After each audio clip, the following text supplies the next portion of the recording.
pakai tumbuh-tumbuhan hutan krau.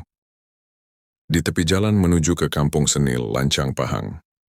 Seorang lelaki berusia lingkungan 70 tahun berdiri teguh, memegang sebatang tumbuhan yang tumbuh liar di celah semak. Namanya Kue Tafa, namun di kalangan rakan dan tetamunya beliau lebih mesra disapa Tak Kue. Wajahnya penuh kedutan, namun setiap garis itu seolah menyimpan kisah. Kisah tentang hutan, tumbuhan, dan pengetahuan purba yang diwarisi turun-temurun oleh bangsanya, suku kaum Cewong. Kampung Senil, tempat beliau menetap, terletak di tengah-tengah wilayah adat mereka, kawasan yang kini dikenali sebagai Hutan Simpan Hidupan Liar Tengku Hasanal, dahulunya disebut Hutan Simpan Krau. Hutan inilah nadi kehidupan masyarakat Cewong. Disinilah mereka memburu, meramu, dan belajar membaca bahasa alam. Tak Kue bukan calang-calang orang.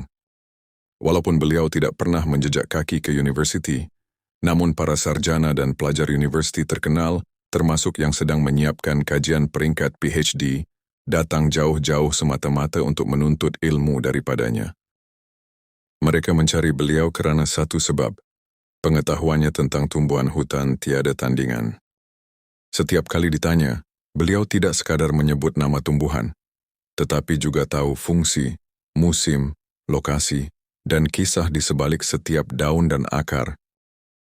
Ada yang boleh merawat bisa ular, ada yang digunakan untuk mempercepatkan penyembuhan luka, malah ada yang dikatakan mampu merawat penyakit yang tidak dapat dirungkai oleh obat modern. Kalau kita tahu bahasa hutan, hutan pun tahu jaga kita. Kata beliau sambil tersenyum kecil.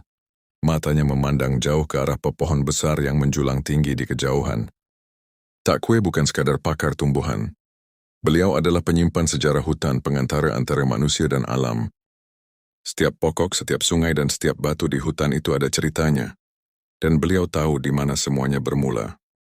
Walaupun jasanya besar, namanya tidak disebut di dada akhbar atau pentas rasmi.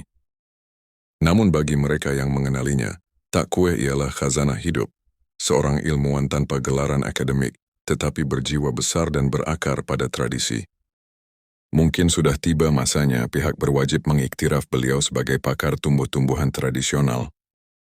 Bukan sekadar atas pengetahuan yang dimilikinya, tetapi kerana beliau telah berbakti kepada negara, menjadi jambatan antara ilmu tradisi dan sains modern, antara suara alam dan dunia manusia.